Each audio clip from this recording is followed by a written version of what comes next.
Bien-aimés, si le diable venait vers vous et qu'il vous disait que le message est faux et que Frère Branham est un faux prophète, dites-lui, dites-lui.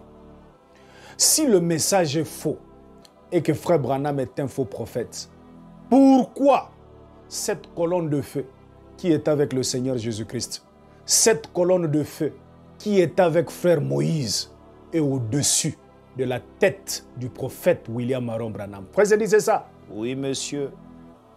Qu'est-ce que cette colonne de feu est venue faire au-dessus de la tête du prophète William Maron Branham si vraiment c'est un faux prophète? Et Georges Lassie espère au document contesté, quand on lui a apporté la photo pour examiner cette lumière. Georges Lassie, ce n'est pas un ami de Frère Branham ou un croyant du message. Georges Lassie espère au document contesté, après avoir examiné la photo, cette lumière-là, il affirme que c'est le surnaturel. Ce ne sont pas des amis de Frère Branham. Oh, ce sont des amis, ils se sont entendus pour affirmer. Non, espère au document contesté aux États-Unis. Georges Lassie, il dit, cette lumière au-dessus de la tête du prophète William Maron Branham, c'est le surnaturel. Oui, monsieur, si Frère Branham c'est un faux prophète et que le message n'est pas vrai, pourquoi la colonne de feu au-dessus de sa tête? On continue. Si Frère Branham c'est un faux prophète et que le message n'est pas vrai, pourquoi cet animal, la mère opossum, quand elle était malade, elle a quitté là où elle était, passant de maison en maison, en train d'aller chez Frère Branham pour que Frère Branham puisse prier pour elle? Oui, arrivé chez Frère Branham, et Frère Branham a prié pour elle et c'était sa guérison. Frère disait ça? Oui, l'animal. Pourquoi? Si Frère Branham c'est un faux prophète.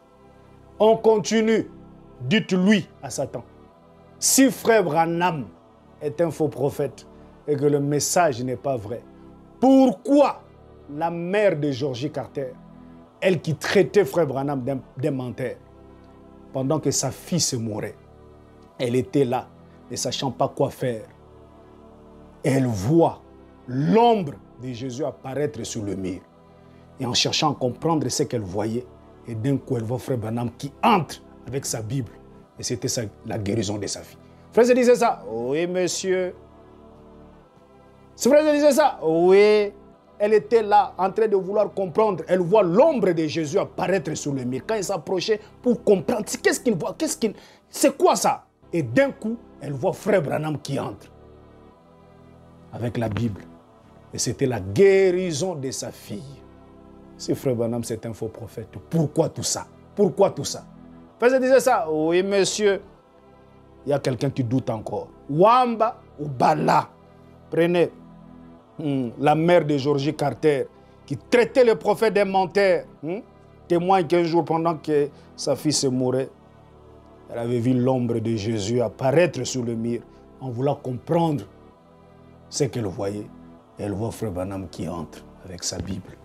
Et c'était la guérison de sa fille. Je sens quelqu'un est en train de douter.